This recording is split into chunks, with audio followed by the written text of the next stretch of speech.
This is it. It's time to see what Bungie is cooking up for abilities in Destiny 2 Renegades. This is their third and final article for all of the changes. We read through the weapons article, we read through the exotic armor article. That was actually pretty good.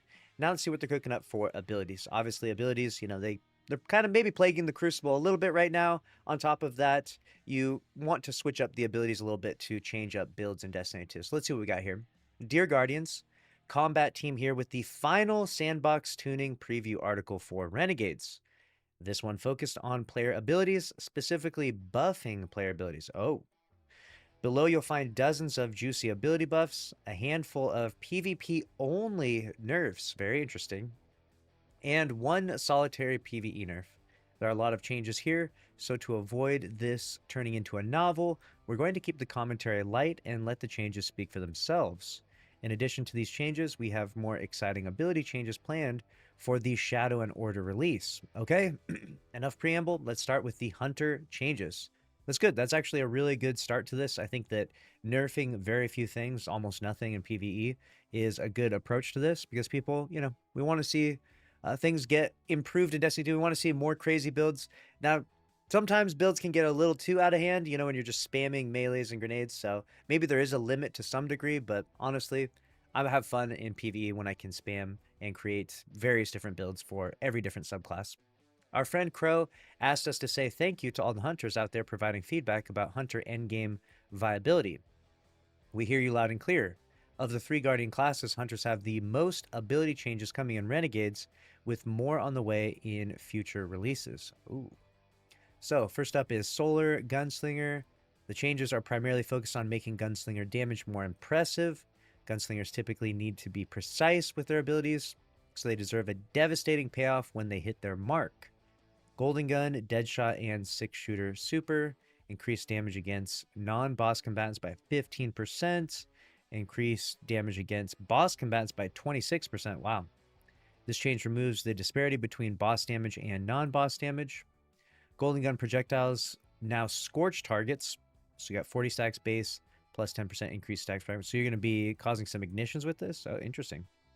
When fired inside a well of radiance, Golden Gun now counts as radiant for increased damage. Whoa, that is a really nice change. Golden Gun, that's a massive buff to Golden Gun.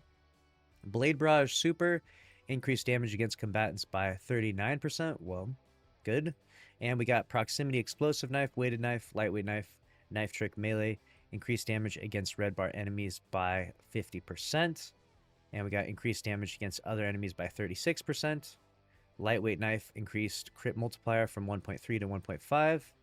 And you got Acrobat's Dodge, class ability increased passive energy regen rate in PvE by 112%. Note cooldown now matches Gambler's Dodge. This change allows you to buff your fire team more often.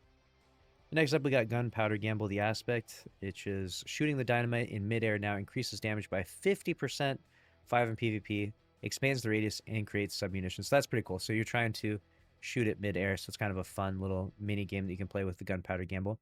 Very nice changes, and I believe they're also buffing Celestial Nighthawk's damage as well, so I genuinely think Hunter is about to be one of the strongest classes, Solar Hunter specifically, so that's going to be crazy. Void Night Stalker. Now, there has been some controversy on the forums and in conversations around Destiny 2 because people don't really want to see a big buff to invisibility inside Crucible. A lot of people find invisibility in Crucible to be, frankly, kind of cringe. Like, it's kind of an unfair ability to have. A lot of other PvP games don't let you go invisible in Crucible or in a PvP setting just because it's so significantly advantageous. But we're going to see what Bungie's going to cook up here in terms of invisibility for hunters. The changes to Night Stalker in this release are mostly centered on the Shadow Shot supers. We want Deadfall to be the best choice for weakening beefy targets, while making Mobius Quiver a top-tier damage choice. We're actively working on additional neutral game Night Stalker changes that we intend to release in Shadow and Order. In the general ability section below, you'll find some changes to Void Fragments that will benefit Night Stalker in the meantime. All right, you got Shadow Shot Deadfall. Tether Source now attaches to combatants on direct impact. Nice. So instead of hitting the enemy and then the enemy runs away, it's actually going to attach to them. So if you have like a moving target, like for example, maybe someone like Rolk, it would hit Rolk, and then as he flies around or teleports around, the tether follows with them. Interesting. We got increased weaken effect from 35% to 35, or from 30% to 35, so it debuffs even further. Deadfall tether is now the strongest weaken in the game. Nice. Now immediately weakens and suppresses enemies in an area of effect on impact. Nice. Shadow Shot Mobius Quiver super. While the super is active, dealing damage now increases the power of subsequent Shadow Shot attacks and bow weapons. This puts a bar on your screen that charges as you deal. When charged, your final shot or two final shots with Orpheus Rig deals significantly increased damage, turning into one of the highest damage supers in the game, 227% max. Wow. Okay, so being a Void Hunter with Mobius Quiver and Orpheus Rig is serious business right now. Increased base super duration from 10 seconds to 16 seconds, and increased Orpheus Rig duration from 16 seconds to 20 seconds. Whew. Smoke Bomb, your melee for Void Hunters. Increased projectile lifetime after sticking to a surface from 3 seconds to 9 seconds. Very nice. I think this one's interesting because it was lasting longer, I think, in Crucible, but they nerfed it for that. So now they're kind of like going back on the nerf, making it 9 seconds again. Reduce lingering smoke time in PvP from 5 seconds to 2 seconds. Oh, so they're going the opposite way. So the smoke time will be just 2 seconds PvP, which is a very short period of time, which I think is okay because the Void Hunter kit is honestly just crazy. Reduce screen effect intensity and duration while in enemy smoke. Nice. And reduce damage against players by 16%. Note, after seeing how the previous Smoke Bomb changes landed in PvP, we're shifting Smoke Bomb back to being more of a misdirectional tool than a damage tool. Being hit directly with enemy smoke will be less frustrating as a victim, while allowing it to be a more effective trap/decoy as the user. All right, there it is. Arc Strider, here you go. The changes are light this time around. Moving forward, we'll be looking for opportunities to diversify the number of Arc Strider builds that feel powerful in endgame content. It's got Storm's Edge, passive energy regeneration increased by 25%, nice, and Tempest Strike Aspect, reduced damage against players by 16%. So they're nerfing that a little bit. And next up, we got Stasis Revenant. So for the Stasis Hunters out there, this time around, they're going to be the impactful ones. Okay, so Shatter Dive. Shattering stasis crystals for enemies now grants frost armor. Nice. Any shatter grants full stacks in PvE and 2 stacks in PvP. Silence and Squall super increased damage against combatants by 63%. Okay. So for the Strand Hunters out there, the changes are focused on increasing team play potential with Widow Silk and making Silk Strike more durable. All right, so for the aspect, Widow Silk, looking at a grapple tangle for a short time, now overrides your grenade ability with a free non-offensive grapple. This allows you to give grapple capabilities to fellow guardians who don't have Strand Grapple or Grapple equipped. Also works for the Navigator Exotic Trace Rifle. Nice, that's pretty cool. Grapple tangles created near the ground now rise into the air shortly after creation. And grapple tangle base lifetime increased from 15 seconds to 20 seconds. And hitting an enemy with a grapple melee that wasn't free now creates a grapple tangle. Cool. We got Silk Strike Super, increased passive energy regeneration by 11%, increased damage resistance during super by 13%. Oof, I think it's going to be tanky. All hunter subclasses, so this is across the board here. We have a marksman dodge ammo pickup buff to make it more consistent, and a PvP only gambler's dodge nerf aimed at lowering ability spam and hunter dominance in the Crucible. Looking at the data, gambler's dodge has double the usage of marksman dodge and has an outsized impact on Crucible kills per minute and win rate. Marksman dodge class ability increased ammo pickup radius from 10 meters to 15 meters. Gambler's dodge class ability in PvP only reduced melee energy gain from 50% to 35%. Wow, that is pretty crazy. If you don't know, right now inside Crucible, hunters are absolutely dominating. So this is the percentage breakdown of every guardian in the Crucible, right? You got 52% are hunters in Trials of Osiris specifically. For the Warlocks out there, 25%, and us Titans out there, we're struggling. We're in third place. at 23%. So the majority of people inside Crystal right now are by far hunters. More than 50% of people are choosing hunter. So this class and this kit is obviously really strong, really powerful. They've always been the most dominant in Crucible, partly due to, probably some of the abilities, right? The invisibility and things like that. But maybe there's some other reasons, the movement, the jump, stuff like that. And of the hunter classes, you can see that 25.9% are using Void Hunter specifically. So Void Hunter is absolutely doing crazy work. We'll see what happens after all of these changes go live. We'll see where Hunter rests. And we'll see if Warlock can get buffed up, maybe Titan as well. So you got Solar Dawnblade. The changes are focused on Daybreak. For more info about how these interact with the Dawn Course Exotic Helmet, see the armor tuning preview, which we covered before. Daybreak Super, increased damage against combatants by 20%. Projectiles now scorch enemies by default. Nova Bomb Warlocks, all right. They're focused on updating some of the Voidwalker supers to be more effective and enhance the gravity manipulation fantasy.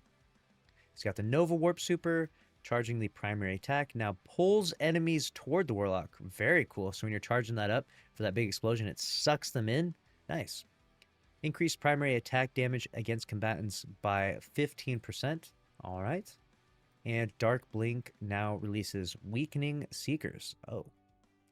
Nova Bomb Vortex now repeatedly pulls enemies toward it during its lifetime.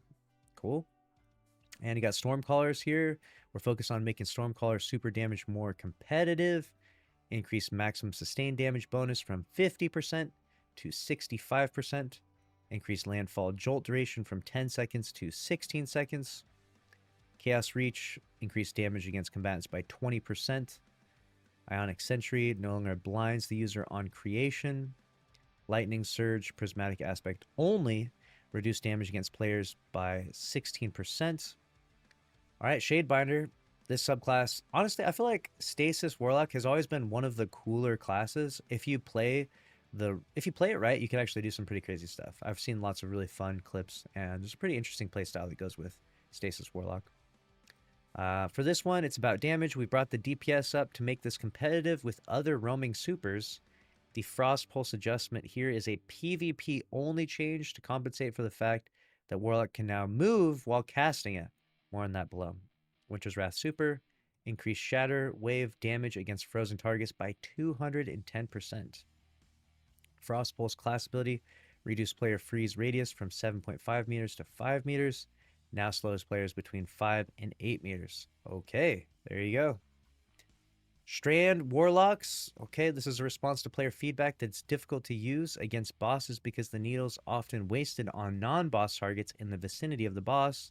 We've updated the needle tracking priority to improve this behavior. Really? So now when you throw your Strand Warlock super, the needles are going to actually prioritize bosses, mini-bosses, and champions over other enemies. So instead of them all tracking onto that one red bar dreg, they're going to actually go to the boss, which is really nice. So I'm a fan of that. All Warlock subclasses across the board are getting this change to them. Rift changes are aimed at making the Warlock less of a sitting duck when they need healing. We're also giving Empowering Rift more love. Healing Rift and Empowering Rift class ability. Rifts can now be cast while moving at roughly half speed. What? Increase Rift radius from 3.75 meters to 5 meters. Nice. And Empowering Rift. Increase melee and grenade recharge rate while standing in Empowered Rift by 20%. Healing Rift and PvP only, reduced healing rate by 10%. Oof. Note, our playtest indicated that allowing the Warlock to move during cast and increasing the rift size made them difficult to deal with. We've taken a light touch with reducing the PvP healing rate and will be monitoring Crucible feedback and data. That is really interesting. At the ability to cast while moving at roughly half speed. What the heck? What is this? All right, so like when you go to pop it, it's still going to be stationary, right? It's still going to be like a stationary item, but you're going to be able to, instead of like when you hit the cast button, you like stop dead in your spot, you'll be able to like move while doing it. So you can like pop it and strafe around a corner or something. Interesting. That'll be really interesting stuff. All right, on to the Titans, okay? The best class in Destiny 2. Okay, is this like some Witch Queen armor stuff here? What is this exactly? Solar Sunbreaker. While we're happy to see that Titans are enjoying the return of bonk hammer builds, that's what I'm talking about, we also want to incentivize hammer throw skill shots Skill? Who needs skill? We need to punch things. What are you talking about? Trying to eat some crayons and throw some hammers. So the ability does bonus damage at range. Impact damage now increases with range. This damage is purely additive. The base damage is unchanged. Dude, this is going to be awesome. Have you ever seen an enemy way off in the distance and thought to yourself, I could get that guy with a hammer? I have done this. This is my toxic trait when I'm using my solar hammer. I'll see a wizard, 50 meters away, and I'll throw that hammer just because I'm running and don't have anything else to do. I don't want to shoot my weapon. And I've gotten pretty good at the distance throw, so I'm actually a fan of this. And I wonder if this would work really well with the new exotic armor piece where you like throw it and then you can like cast it back, right? So then maybe you actually are hurling hammers from really far away. I wonder how big the buff is, right? They don't say the exact amount damage increase, but if it's massive enough, we could be cooking with some long-range hammer throws. Void Sentinel Titans, who enjoy protecting your allies, this one's for you. Your shield now auto-reloads your allies' weapons and grants them an overshield. Oh, this is in a return to the free reload days of old Lunafaction boots. Remember that from D2 Year 1? Instead, it will reload all your allies' weapons every 2.5 seconds. When using low magazine weapons like rocket launchers, this will require some weapon switching to take full advantage of. Additionally, using the super defensively will now supercharge your shield throw, giving you a big damage payoff for protecting your team. Wow. This sounds like it's going to be a really interesting playstyle and something that we haven't really seen yet. Sentinel Shield Super, standing behind the shield, now periodically reloads all weapons every 2.5 seconds. Now grants Void Overshield to allies behind the shield. Damage bonus behind the shield reduced from 40% to 25%. Oh. Blocking attacks now extends super lifetime. Blocking attacks and protecting allies now charges shield throw damage. Note, this puts a bar on your screen that charges as you block attacks and when allies are behind your shield. When charged, your shield throws deal more damage and resets the bar. Alright, that should be an interesting one. Arc Titans out there, looking at the Fist of Havoc DPS, it could use a damage boost.